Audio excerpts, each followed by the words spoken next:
It's a film about three interpreters of the International Criminal Tribunal for the former Yugoslavia here in The Hague. Actually, it's not very far from my home.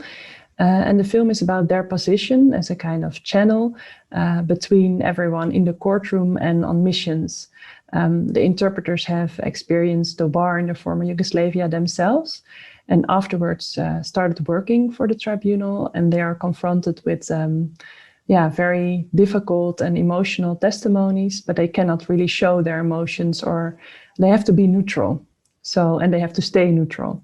So the film is about that conflict, actually, like staying neutral, not being allowed to show your emotions while you're interpreting such difficult stories.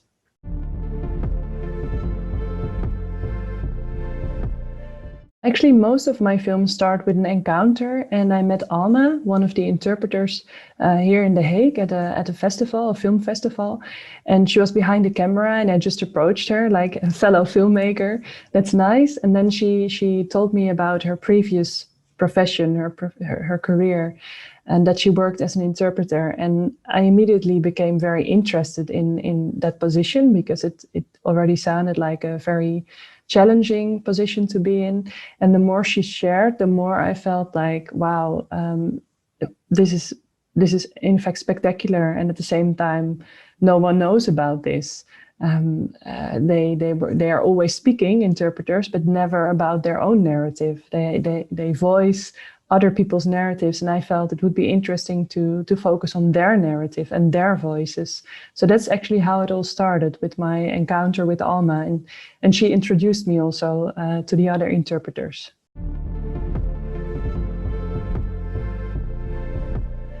I think it says a lot about the position of the interpreter, at least of them. I mean, they were invisible in their position. In the courtroom, Pops was always in a booth with glass that was just partly see-through. So he was kind of invisible. He was a voice. And this is also something he himself mentioned. If I would make a film about myself, I would be the voiceover. So that's why he ended up being the voiceover.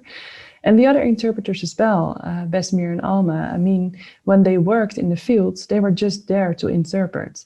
They interpreted for hours and hours and hours. And it wasn't really about how are you feeling, how are you doing, what are your needs. They were kind of invisible.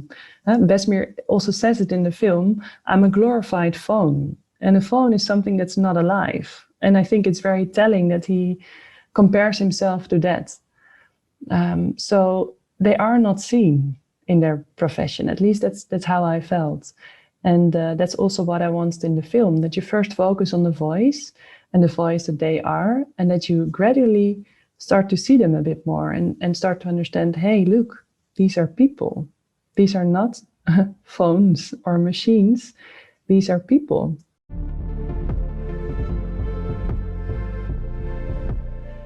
That's true. Of course, I'm also in a way an interpreter, and not only in this film, but also in the other films I make. I kind of interpret live, and something comes out.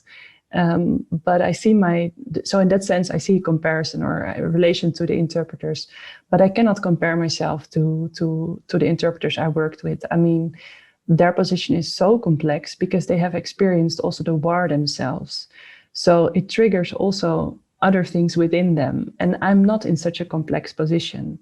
And I also think that what I'm doing with my work is creating a platform. I'm not empowering anyone. I'm not giving a voice, because they have power and they have a voice. I just create platforms. And in that sense, I could be an interpreter, but maybe it's not the complete right description of my position. Oh, it's very diverse. I would say it like that. It's very diverse, very interesting, rich, and something that I love.